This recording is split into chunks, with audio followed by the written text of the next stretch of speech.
I wanted to give you guys a quick 1-minute tip. So no fancy intro that you wait 3 minutes for, no clickbait, just tips. So this is a image I just completed post-production on. It was rendered in 3ds Max using V-Ray Next, and as you can see, the post-production is done in Photoshop. So this little tip is about the glass.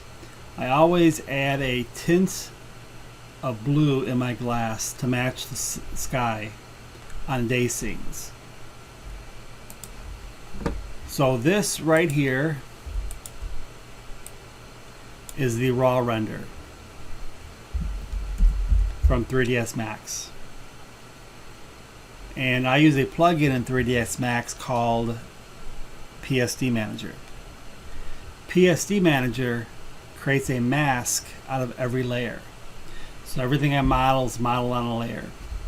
Here you see a glass layer. My naming convention is not very good, but it's always glass, a door, a roof. Control click, it selects my glass. That is screen, that's why it's not selected. And then I come in here and I add a photo filter, and I use the cooling filter.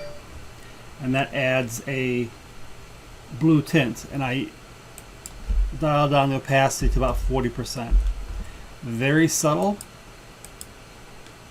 but I think it makes a huge difference in the final image.